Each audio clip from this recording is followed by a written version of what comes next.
তো যেটা এই মুহূর্তের অন্যতম বড় আলোচিত টপিক, যেটা নিয়ে কালকের রাত্রেবেলা আমরা কথা বলেছি, এবং সে বিষয়টা নিয়ে হয়তো এরপরে আরও অনেকবারই আমাদেরকে কথা বলতে হবে, যে অস্কার ব্রুজেন তিনি কি মোহনবাগানের সঙ্গে আদেও কন্ট্যাক্ট করেছিলেন, যে মোহনবাগানের সঙ্গে কন্ট্যাক্টের বিষয়টা নিয়ে এই মুহূর্তে বলা যায় সরগরম রয়েছে কলকাতা ময়দান।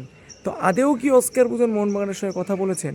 যে খবরটা ছড়ানো হয়েছে সোশ্যাল মিডিয়াতে, বিভিন্ন চ্যানেল মারফত যে খবরটা চারিদিকে দেয়া হয়েছে, সেই খবরের সত্যতা কী? বা আরও একটা যে বিষয় আমাদের সামনে আসছে, যে অস্কার ব্রুজেন সত্যিই কি এরকম কিছু দাবি করেছেন?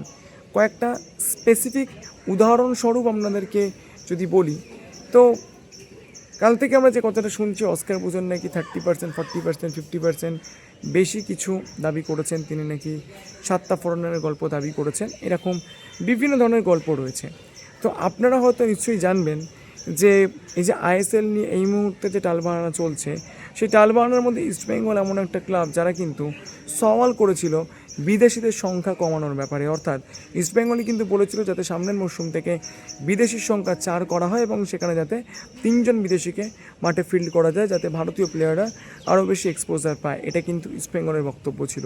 তাহলে সেই দলের কোচ আপনার কি সত্যিই মনে হয় এরকমটা বলবে যে আমার 7জন 8জন বিদেশি দরকার, আমি এএফসিটাকে মাথায় রাখছি? কারণ শুধুমাত্র এএফসির 5-6টা ম্যাচ খেলানোর জন্য কেউ কোনো বিদেশি প্লেয়ারকে সই করায় না। এটা কিন্তু শুধুমাত্র মোহনবাগান সুপার জায়ান্টস, যাদের এরকম প্রচুর অগাধ টাকা আছে, তারা 1 বছর করেছিল, তারপরে কিন্তু তারাও সেই বিষয়টা থেকে সরে আসে।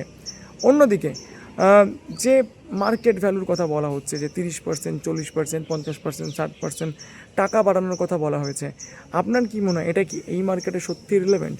এখনও পর্যন্ত জিনিয়াস স্পোর্টসকেই আইএসএলের ক্লাবসগুলো অ্যাকসেপ্ট করেনি। কেন অ্যাকসেপ্ট করেনি? কারণ এই ক্ষেত্রে রেভিনিউ জেনারেশন বা প্রফিট জেনারেশনের কোনো রকম কোনো দিশা কিন্তু জিনিয়াস স্পোর্টস দেখাতে পারিনি।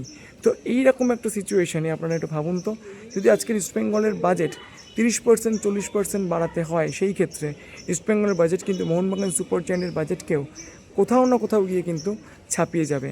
এবং এটাও কিন্তু আপনাদেরকে মনে রাখতে হবে, লাস্ট 3 বছরে ইস্টবেঙ্গল কিন্তু second high spender in Indian football market. অর্থাৎ ইমামি কোথাও কোনো টাকা পয়সা খরচ করেনি, সেইটা কিন্তু একেবারেই নয়। না হলে কিন্তু মোহনবাগান সুপার জায়ান্টের পরেই স্পেন্ডিংয়ের রেসপেক্টে ইস্টবেঙ্গলের নামটা কখনোই আসতো না। তার মানে কি দাঁড়াচ্ছে? বেশিরভাগ গল্পই কিন্তু আমার মনে হয় শুধুমাত্র বাজার গরম করে ইমামিকে শুধু দোষী সাব্যস্ত করে দেওয়ার দিকে যাচ্ছে। অস্কার ব্রুজেনের মেনলি যে সমস্যাটা, সেটা কিন্তু অবশ্যই যে তার একটা আর্থিক দাবি, সেটা ঠিক আছে, সেটা বাড়তে পারে। তার সঙ্গে সঙ্গে আরও বেশ কিছু টার্মস অ্যান্ড কন্ডিশনস নিয়ে ইমামি ম্যানেজমেন্টের সঙ্গে তার কথাবার্তা চলছে। তিনি এখনও পর্যন্ত ইমামির লিস্টে রয়েছে, কিন্তু তার মানে কখনোই এরকমটা নয় যে অস্কার কিছু অনৈতিক দাবি করবে। এটা যেরকমভাবে ইমামিকে ছোট করা, ঠিক সেরকমভাবে কিন্তু অস্কার ব্রুজেনকেও ছোট করার একটা চেষ্টা বলে আমরা এটা ব্যক্তিগতভাবে মনে করি। আর অন্যদিকে অস্কার ব্রুজেন তিনি নিজে কি তার খারাপ সময় মোহনবাগান সুপার জায়ান্টকে অফার করেছিলেন?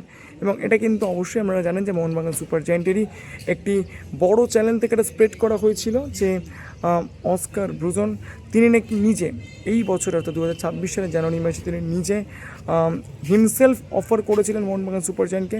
এবং শুধুমাত্র তিনি নিজে একা যে অফার করেছিলেন মোহনবাগান সুপার জায়ান্টের কাছে সেরকম নয়, তার সঙ্গে সঙ্গে তিনি নাকি মিগুয়েল ফিকোরো দামাসিন এবং কেভিন সিভিলের ব্যাপারেও কিন্তু তদারক করেছিলেন, যাতে তাকে সামনের মরশুমে, অর্থাৎ এই মরশুমে মোহনবাগান সুপার জায়ান্ট কোচ করে, এবং তিনি যাতে মিগুয়েল ফিকোরো দামাসিন এবং কেভিন সিভিলে এই দুজনকে নিয়ে, অর্থাৎ অস্কার ব্রুজেন এবং মিগুয়েল কেভিন, তারা একসঙ্গে মোহনবাগান সুপার জায়ান্টের কাছে অফার করেছিলেন যে যাতে তাদেরকে এই মরশুমে নেওয়া হয়।